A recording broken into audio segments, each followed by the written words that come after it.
Well, welcome, Cheryl Nembhard, back to 700 Club Canada. Oh, feels good to be here. It's like family. It's so good to see you, Lorie.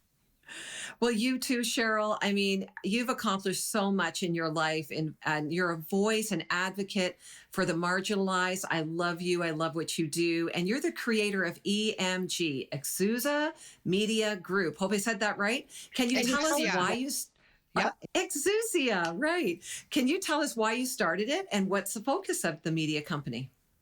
Yeah, I'm super passionate about educating the next generation, and my medium, my playground, if you will, is the arts, and that really birthed EMG Education, and the EMG stands for Empower, Motivate Generations, and that is our aim. And so we use art to reach, to inspire, to educate.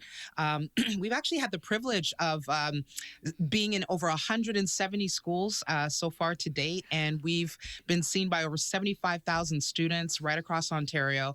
We address topics like, anti-bullying. We talk through mental health, drug addictions, and one of our real flagship things is anti-Black racism. And we really feel it's important to, bring a corrected narrative into the Canadian history landscape by sharing the stories of Black Canadian heroes. And so that's what we do through the arts. Yeah, and you do it so well. And one of the original productions is the story of Viola Desmond. Who was she and why do you want to tell her story, Cheryl? Oh my goodness. Okay. So I get so excited. So Viola Desmond, I love her story because she represents the everyday hero. Here's someone who was faced with injustice and had a moment of decision, like all of us, whether to continue to perpetuate that moment with silence and with inactivity, or to bravely stand up to the face of injustice. And she does that. She addresses the dark agenda of racism in her province of Nova Scotia, and she really helps to change our world. Some people are brave, by nature, by wiring, and some are brave in the midst of crisis. And that's where our bravery comes from. And that is really the story of Viola Desmond. She was a soft-spoken, beautiful woman that was an excellent beautician in her province. She had to leave Canada to study because they would not educate Black women. And so she went to the States and actually studied under Madam C.J. Walker, a very well-known millionaire entrepreneur in America, came back, launched her business, and was doing quite well. And literally on one of her days of handing out products and driving around to her community, her car broke down, and she took it to a local mechanic and was getting it fixed, and found out that it was going to take a little bit longer than she anticipated. She had a couple of hours to kill and made a decision to see a movie. Well, that seems like a simple decision to all of us, but you have to understand the landscape and the time that she was in the 1940s. Right. What a lot of people aren't aware of is that there was segregation. Segregation was quite rampant throughout the Maritimes. We had separate schooling systems, separate places of leisure, and all of those things were separated literally for coloreds only, and all of that. And another piece that people aren't aware of, which is something that either we're not taught enough, or maybe we're just kind of doing one of these blind eye things, is that we had the Ku Klux Klan in Canada as well. They had prevalent chapters in Nova Scotia, in Alberta, in Ontario, and actually the first registered chapter was in Toronto in 1925. So that's kind of the backdrop to the moment. It was very tense, very separate. And so she buys a ticket at the Roseland Theatre to see a movie called The Dark Mirror, and makes a decision, a pinnacle decision, to not go to the balcony where Negroes were segregated, and decides to sit in the front. She's paid her ticket, and in quiet protest changes the history of Canada. For that act, she was arrested, literally dragged out of the cinema. She injured her hip and knee in the moment. And here's what she was charged with, which is interesting, just so you know, for those that are learning. She was charged with attempting to defraud the provincial government based on an alleged refusal to pay. This is the part that just gets me. 1 cent in what we call amusement tax back then. And that was just the difference in tax between the upstairs and downstairs seat.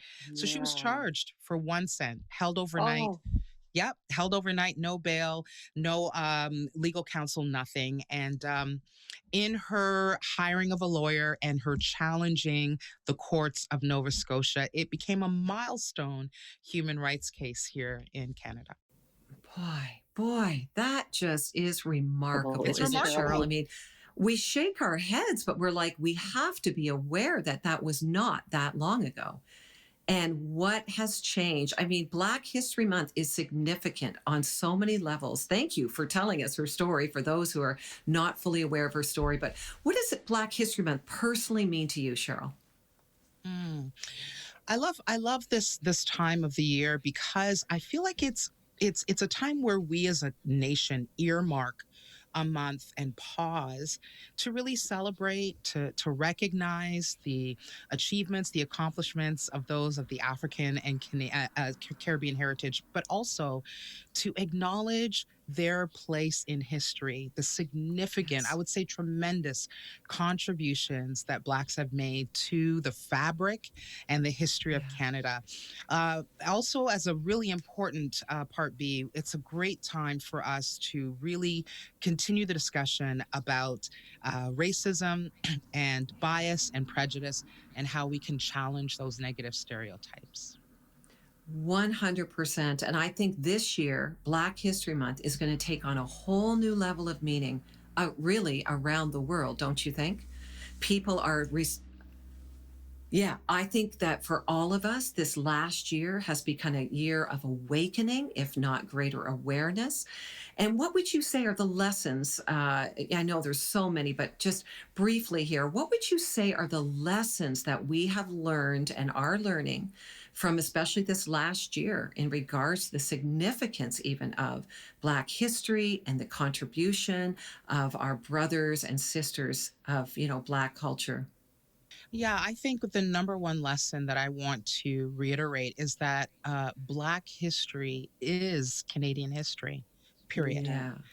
It is Canadian history and needs to be treated as such. And I feel like if there was ever a time to lean in, to listen, to learn, Mm. it's now. And I've got some really cool ways that people could celebrate the month. If you'd like, can I give those? Yes. Yes, please do. Please do. Yeah. If you're listening and you're thinking, I really would love to be a bit more intentional this year, I want to invite you to learn about some of the unsung heroes of Black Canadian history.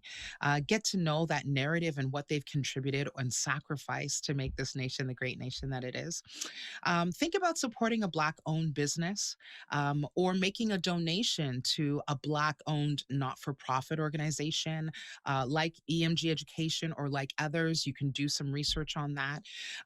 Yield space. This one's really good. Yield space to Black voices. This is to leaders that are listening in churches, in organizations, at the table. This is a time to really be in a posture of listening and learning. And it would be so great to let those voices be amplified and come forward in that time. Celebrate with Black films. There's so many incredible films that are written by directors and writers who are Black and are telling really powerful stories. And I think it's just a time for us. I think change doesn't happen without learning. And Yeah. I encourage you to do a lot of that this month. Wow. Thank you for those really practical ideas that, for many, they might not think about that, but I love it. Black history is Canadian history. And the story that you shared of Viola today is a reminder. My family's from the Maritimes. So I really do understand, even in my own family story, the culture of the Maritimes and how significant it was impacted by the Underground Railroad. But we have a great month. You're the first off this month, Cheryl. Thank you for kicking off this month with us, Black History Month, and my beautiful friend. Mine too. I'll join you in the dance. Okay. We're going to have you back again this month. We look forward to that. But thank you for the story today, for the reminder today, and God bless you in your work as you speak and as you teach and educate across our nation. Thank you, Lorie. Thanks so much. Yeah.